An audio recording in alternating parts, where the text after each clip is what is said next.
Let's wide track some suspension. Welcome to Dave Makes Stuff. Here's our off-road Audi.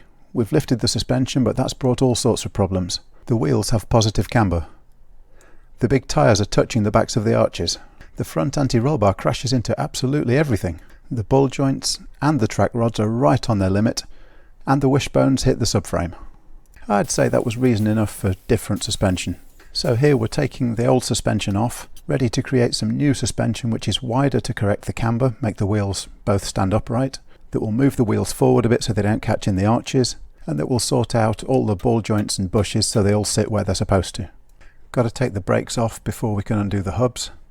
You don't want the brakes hanging from their hoses, so I'm just going to cable tie them to something out of the way. Next up, I'm underneath the car. These are the bolts holding the steering rack onto the subframe.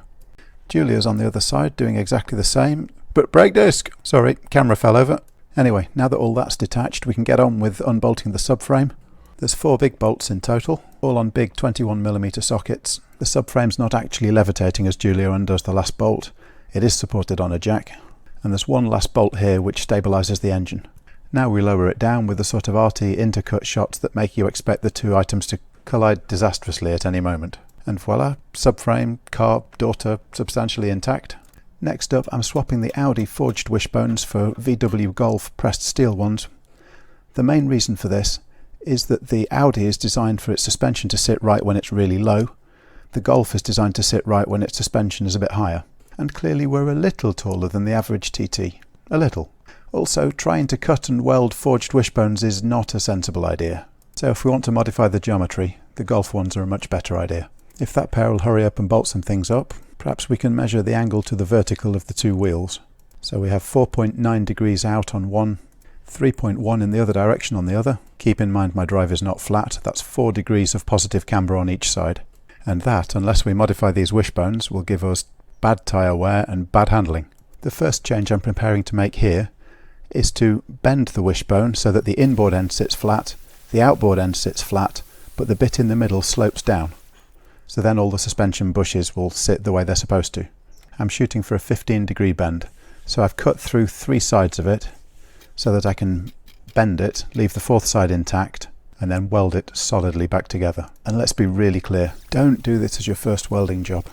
Don't do it if you're having a bad day. Don't do it if your welder is having a bad day. If this fails, it could kill somebody and it might not be me. So not only am I ensuring a really good weld in the first place, I'm also cutting out a couple of extra plates that will closely follow the shape of the wishbone and will overlap the initial weld, just to make sure that everything's really strong. Yes, it's a little bit more unsprung weight. No, I really don't care. And here we are. Hopefully they should be stronger than the originals. And here's a side view of that 15-degree bend. So without further ado, let's move on to the outer end of the wishbone. Now the angles we've got to cut here get really complicated. We need to move the end out by 40mm to correct the camber. We need to move the wheel 20mm forwards in the arch, and we need to take back out the 15-degree bend that we've just put in at the other end. So I'm using some 2.5mm steel to match the thickness of the wishbone itself, and having cut about 40mm out of the wishbone, I'm going to make an 80mm piece to weld back into it. And that's going to be a box section made in 2 halves. I'll only show you one for obvious reasons. Assume the other was beautifully identical on the first try. It's necessarily a fairly steady incremental process on the bender, lots of trial fitting to make sure I'm not going astray. Yes, it did take just about forever. Apologies if it feels like it. Oh, you're still watching? Oh, cool. Okay, then it was time to chop it up. And having fettled and tacked it suitably, then it was time to weld everything together. And once again, these are welds that have got to be right, so making sure that the machine's parameters are dialed in beforehand, you know it's set up for the right thickness.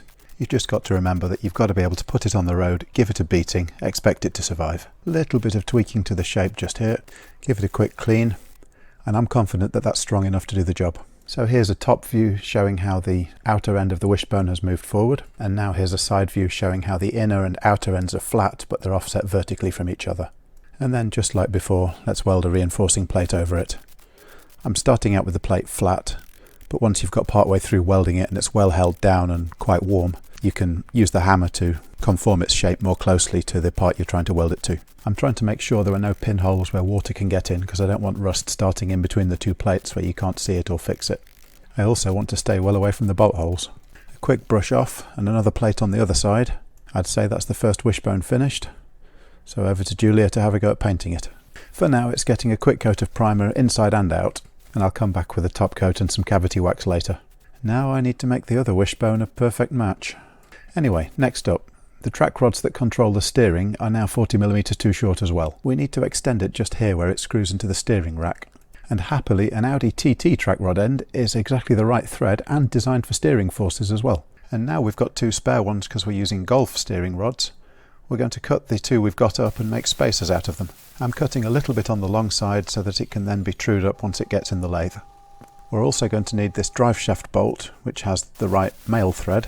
So this screws into the steering rack, and then the spacer screws onto the end of that, and then the track rod screws onto the end of that, and we have an extra long steering rack. Now the only other thing we need is a pair of longer drive shafts, and here's how we're going to do it. Firstly, ours is a 6-speed car, and the 5-speed passenger side drive shaft is about 40mm longer. On the driver's side we do need to create a spacer, and we're going to use this spare CV joint. So here I'm turning a steel ring. This will fit round our new drive shaft spacer and make sure that the drive shaft when plugged into the spacer stays concentric. If it's not concentric you get really bad out of balance and a busted gearbox. Once I'd given this a quick coat of paint, it was time to assemble a drive shaft. I have had enough of CV joint grease. In fact, I'm not sure I ever want to see CV joint grease again. But in the end we had most of the right bits, in most of the right places, and a gearbox adapter that fitted them. The whole assembly looks like this now, and you might notice there's no anti-roll bar. And that's because if you look at the TT anti-roll bar here, it has a bulge in the middle which misses the prop shaft. But we know the TT anti-roll bar doesn't fit, and meanwhile the Golf anti-roll bar doesn't have a bulge. Wish I could say the same of myself. Happily I've got a Land Rover anti-roll bar in the garage and a location I think I can mount it to. Before we reassemble it all, there was just one last minute hiccup. This locating cone on the end of the 5-speed passenger shaft is too small to locate in the 6-speed gearbox. So what I'm doing is pressing a 6-speed end on over the top of it, which thankfully is a perfect fit on the end of the 5-speed shaft and means that it'll be properly concentric in the gearbox when we bolt it in. With that potential disaster narrowly averted, we can start reassembling my haunted subframe into the car. I think something's driving this bolt. And yes, something's definitely driving this one. Footage is a bit murky, but you can see the drive shaft is clear of the subframe. And then moving round, the track rod is sitting nicely in the upright. And then further round still, we can see that the rear bush is sitting flat like it should be instead of binding up on the subframe as it was. And likewise round the other side, the drive shaft's got plenty of clearance and the lower ball joint is at a healthy angle. All that being so, time to get the wheels back on and drop it down off the jacks. And as it comes down, I'm really happy with how much more space there is between the wheel and the back of the wheel arch. So the last question is whether we've fixed the camber. And if I zero my angle gauge against one wheel, we can see a near perfect match at the other wheel. So that's all good. Camber fixed, steering fixed, ball joint angle fixed. I'd say it's really starting to look like a proper off-roader. So, that's the front suspension about done. I never want to see another drive shaft again, which is unfortunate as we've still got the rear end of this thing to lift. We'll be announcing the first winners of our lightsaber giveaway competition thing, whatever it's called, in the next video. So if you've not signed up yet and that sounds interesting, click on the link.